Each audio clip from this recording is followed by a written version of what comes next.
Hello বন্ধুরা, তো আবারও কিন্তু আরেকটা নতুন ভিডিও নিয়ে এসেছি।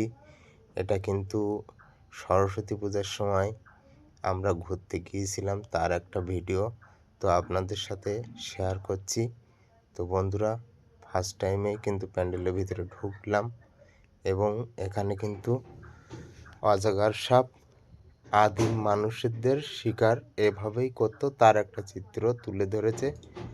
আর এপাশে কিন্তু গাছের উপরে আদিম মানুষেরা কিভাবে ঘুমাতো সেই সিনটি তুলে ধরা হয়েছে এবং এর নিচেও কিন্তু একটা আদিম মানুষ শুয়ে আছে নিচের ডালে। তো আমরা এবার এ সাইডে দেখব পশুর শিকার, মানে মাংস পুড়িয়ে খাওয়া। তো এই থিমটা কিন্তু সত্যি খুবই ভালো লাগছে, কেননা প্রাচীনতম মানুষেরা কিন্তু এভাবেই পশু শিকার করে কিন্তু মাংস খেত পুড়িয়ে। তার একটা চিত্র কিন্তু এখানে তুলে ধরেছে। তো আমরা এই সাইডে দেখব পাখির ডিম নিয়ে পালানো। তো দেখতে পাচ্ছি যে বাসায় দুটো ডিম আর একজন হাতে করে নিয়ে ছুটছে।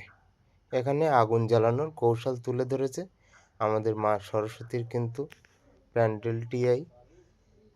তো লাইটিং দিয়ে খুব সুন্দর করে সাজানো হয়েছে এখানে। আর এই সাইডেও কিন্তু ছোট একটা সরস্বতী ঠাকুর। আর এ পাশে জঙ্গল থেকে কাঠ নিয়ে যাওয়া, তো মাথায় করে কাঠ নিয়ে যাচ্ছে দেখতে পাচ্ছ।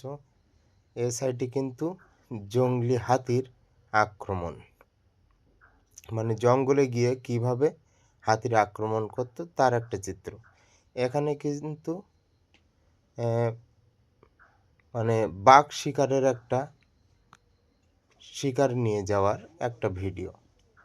তো কাঁধে করে নিয়ে যাচ্ছে পশুটাকে। আর এ সাইডে কিন্তু আরেকটা প্যান্ডেল আছে, যেটা পশু শিকার করার সময় পাথর ছুঁড়ে, মানে পাথরকে ওরা অস্ত্রভাবে ব্যবহার করত, তার একটা ভিডিও। এ সাইডে কিন্তু স্তন্যপান, তো বাচ্চার কিন্তু কোলে একটা বাচ্চা